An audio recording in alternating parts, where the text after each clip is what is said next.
Hello Pinter folk, welcome back to yet another fine Saturday, and what better way to spend a Saturday than getting all three Pinters involved. All three Pinter 2s, because I've got three Pinter 1s as well. So, first of all, to you guys, we've got now over 1,000 subscribers. Fantastic, I'm just blown away, as is Estelle, and we both want to say thank you, don't we, honey? Yes, thank you everybody. So, let's deal with this pressure question one more time, eh? Yeah, okay, right. So, I thought there was a difference in the dials, PRVs on my Pinters. So, I thought I'd get them both up and running at the same time, because this is the one I've messed about with. Pinters say for all their ales it should be brewed on setting 2, and anything less than setting 1 allows air in and is going to spoil your beer, and that's a load of oil waffle, because these are currently, now I've even put this down below setting 1 to try and vent it, to try and let some of the pressure off, because at setting 2 this particular Pinter is sitting at 35 psi. Now if you can go and do your own research, this is just what I've read. Ideal fermenting conditions are between 10 and 15. If you then want to carbonate it and cold crash and all that stuff, that's fine at anything up to 37 psi. But the closer you get to that 37 psi, the less happy the yeast are, and it can, and I believe, cause your brews to stall. Now, my feeling is it's quite happy to brew at setting 1. Now, this is our homemade, we've got an old hopper bottle, and we've got the dial, which is readily available off Amazon, and it's a 60 psi one, so don't be buying anything. Not focusing for some reason. We're just There we going go, to, there. yeah. That's it. Okay, so this is at setting 1.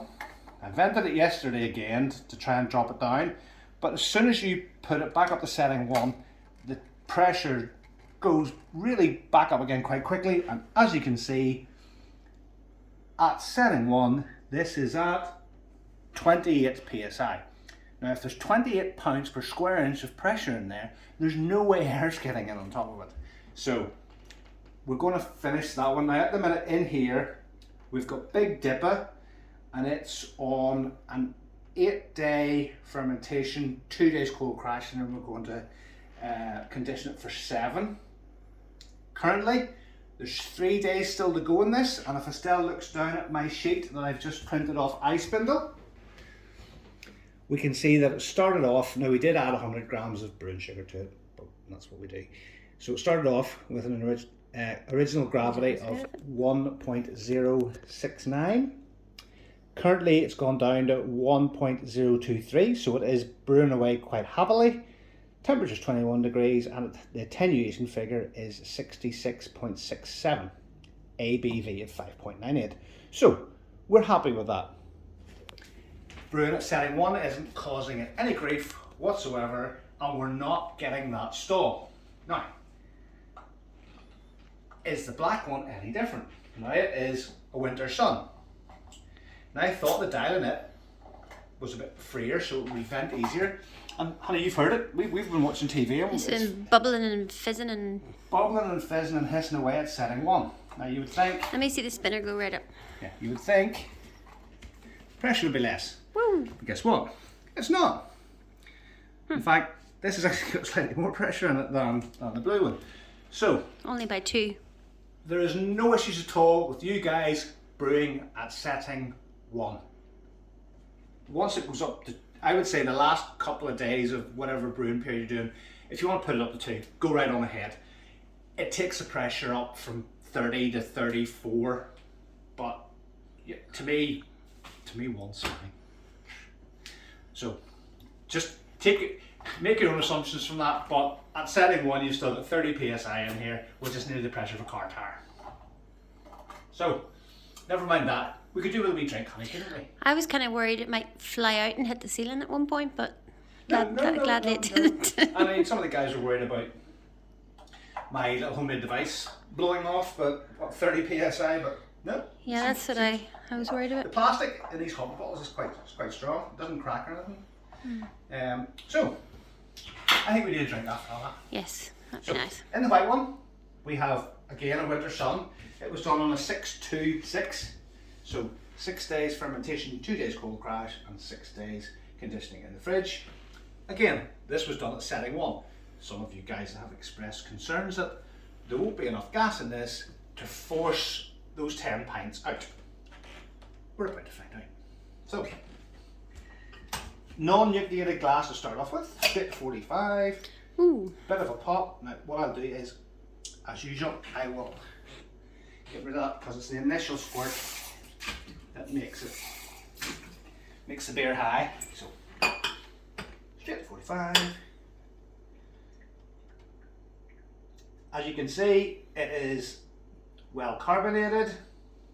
The usual first pint it's quite foamy, and it is coming out with no issues at all. So I will leave that one to settle while I pour still another one.